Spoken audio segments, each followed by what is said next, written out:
కాంగ్రెస్ వాళ్ళు కమ్యూనిస్టులు కవల పిల్లల్లా అంటాడు. కమ్యూనిస్టు భావాలనే రాహుల్ గాంధీ కాంగ్రెస్ పేరుతో అమలు చేద్దాం అనుకుంటాడు. రాహుల్ తమ పార్టీని ఎట్లాగూ ప్రజలు ఎన్నుకోలేదు కాబట్టి కమ్యూనిస్ట్ సిద్ధాంతం రాహుల్ ద్వారా అమలు చేయాలనుకుంటారు కమ్యూనిస్టులు.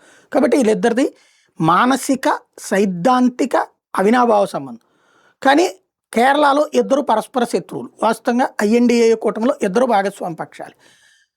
అదే సందర్భంలో కేరళలో పరస్పర శత్రువులు. కాంగ్రెస్ యూడీఎఫ్ నడుపుతోంది, కమ్యూనిస్టులు లెఫ్ట్ ఫ్రంట్ నడుపుతున్నారు. ఇప్పుడు త్వరలో ఈ ఏడాది జరగబోయే ఎన్నికల్లో ఎవరు గెలుస్తారు అంటే మొన్న జరిగిన స్థానిక ఎన్నికల్లో కాంగ్రెస్ అధికారంలోకి రాబోతోంది అన్న విషయం స్పష్టమవుతోంది. ప్రజలు స్థానిక ఎన్నికల్లో కాంగ్రెస్కి పట్టం కట్టారు, ఎల్డీఎఫ్ని వెనక్కి నెట్టారు.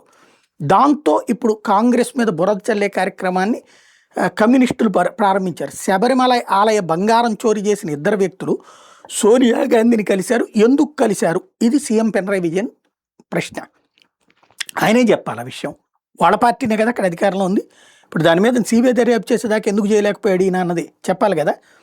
ఆ చోరీ చేసిన వ్యక్తుల్ని మరి ఎందుకు కలిసింది సోనియా గాంధీ అన్నది సోనియా గాంధీ కూడా చెప్పాలి. తద్వారా అక్కడ హిందువుల ఓట్లు లాగడానికి కమ్యూనిస్టులు ప్రయత్నిస్తున్నట్టు కనబడుతుంది.